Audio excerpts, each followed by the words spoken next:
Wahai penolong agung, tak seorang pun dari ahli maksiat yang jauh dariku. Jadi tidak seorang pun orang-orang ahli maksiat itu jauh dari Tuhan. Kenapa? Setelah inya menangisi kesalahannya dan lalu ia bertobat minta sadar, itu dia Tuhan yang paling dekat sudah lalu aku. Nah, dan tidak seorang pun jasidin dari ahli ketaatan yang dekat denganku.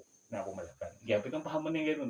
Nah, dan tidak seorang pun dari ahli ketaatan yang dekat denganku. Jadi orang yang taat itu sini tidak seorang pun yang dekat denganku. Karena apa? Karena ini sibuk dengan ketaatannya ya. Sedangkan dong ahli maksiat tadi itu dekat orang punya Tuhan. Kenapa? Karena ini setelah menyadari kesalahannya, ini para orang aku. Nah, orang ahli taat tadi itu mabuk ulun ketaatannya ya.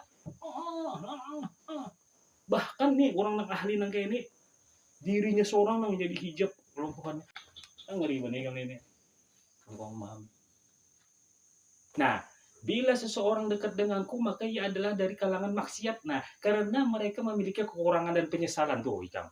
Ikam jangan pindah hendak karena bertobat. Kamu jadi sama memang ada kesalahan, Ikam tobat aja. Jangan kada tobat. Karena di situ kedekatan Tuhan itu di situ. Nah, wahai penolong agung, merasa memiliki kekurangan merupakan sumber cahaya. Jadi apabila kita nih merasa memiliki kekurangan, itu sumber cahaya yang hendak masuk tuh. Sumber cahaya ini hendak melebarnya. Nah, hendak melebar sumber cahaya nih. Jadi apabila kita merasa bisi kekurangan, itu adalah sumber cahaya. Dan mengagumi cahaya diri sendiri merupakan sumber kegelapan. Jadi kita nih rasa bisi keramat sudah, rasa ada bisi pada lain pada orang sudah, ada merasa bisi. Itu merupakan sumber daripada kegelapan pancang menghancur kita diri kita sendiri. Pak kok kamu boleh terpandang diri, hati-hati. Kan? Kuncinya satunya jangan terpandang diri. Merasa memiliki kekurangan merupakan sumber cahaya dan mengagumi cahaya diri sendiri. Wow, kita sudah ada lebih daripada orang, lalu kita kagum karena diri sendiri. Maka itu merupakan sumber kegelapan. Dan cuma kalau di pandangan makhluk, ini memang dituhakan, artinya tadi itu dilenakan pada orang. Karena memang sudah kelebihannya diberikan Tuhan. Makanya kan ngeri orang nang berilmu, orang nang beramal tuh ngeri. Anu ini di sini teguran Tuhan tuh. Nah, ahli maksiat akan tertutupi oleh kemaksiatannya dan ahli taat akan tertutupi oleh ketaatannya. Aku memiliki hamba-hamba selain mereka dan tidak ditimpa kesedihan maksiat dan kena. Pahami kemujur-mujur. Nah, ahli kemaksiatan akan tertutupi oleh kemaksiat nih. Orang ahli maksiat, orang ahli berjudi, orang ahli pemabukan, nih setiap hari ini ditutupi oleh kemaksiatannya nih. Nah, batu ahli ketaatan, Allahu Akbar, Allah tertutupi oleh ketaatannya yang menutupi. Nah, jadi Tuhan, aku memiliki hamba yang selain daripada ahli maksiat, selain daripada ahli taat. Aku memiliki hamba-hamba selain daripada mereka yang tidak ditimpa kesedihan. Nih. Jadi, apabila kita masih ditimpa kesedihan, bukan hambaku. Maksiat dan keresahan hati. Orang yang taat tadi itu rasa kada amalan, asa kurang, keganangan, sakit hati. Ini orang yang keresahan dari ketaatan. Makanya suruh badakan kalau kayak jagoan kayak tadi bamalan kada ingat. Ya jakai mah ikam salah bamalan. Ditimpa keresahan, rasa menyesal. Aku hari ini kada bamalan. Aku hari ini tertinggal sembahyang anu. Aku hari ini ini jadi Tuhan, aku tidak memiliki hamba-hamba yang selain daripada mereka. Yang ditimpa kesedihan, kemaksiatan dan keresahan ketaatan. Makanya kayak ini apabila kita sudah bisi dosa yang lalu, jangan lagi diingat. Apabila kami ingat aja dosa ikam itu ngadanya kan anak dosa yang itu.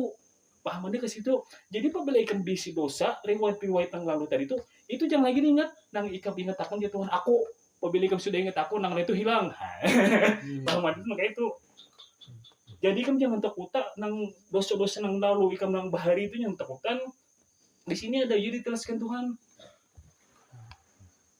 Nah, sampaikan kabar gembira kepada para pendosa tentang adanya keutamaan dan kemurahan dan sampaikan berita kepada para pengagum diri sendiri nih tentang adanya keadilan dan pembalasan. Hati-hati kamulah mengagumi diri seorang. Kada keras nanti kan itu syirik hafi wal hafi. Jadi syirik hafi wal hafi dari itu merasa ada wujud diri masih. Nah jadi sini pengumuman sampaikan kabar gembira kepada para pendosa tentang adanya keutamaan dan kemurahan. Jadi nang pendosa tadi sampaikan, cepati bertobat, cepati minta ampun, cepati Tuhan Maha Pemurah, dan sampaikan di sini berita kepada para pengagum diri sendiri tentang adanya keadilan dan pembalasan.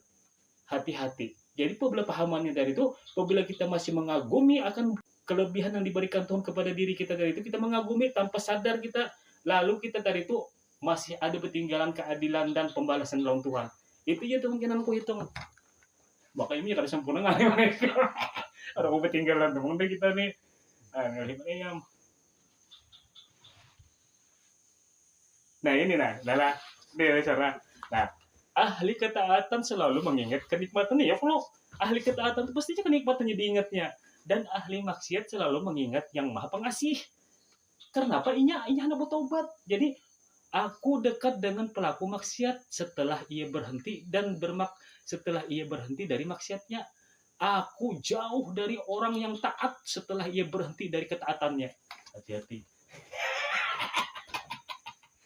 Ini orang yang taat nih lah, berhenti dari ketaatannya, Tuhan lagi menjauh. Nah, sedangkan pelaku maksiat setelah dia berhenti dari kemaksiatannya, aku mendekat ya Tuhan.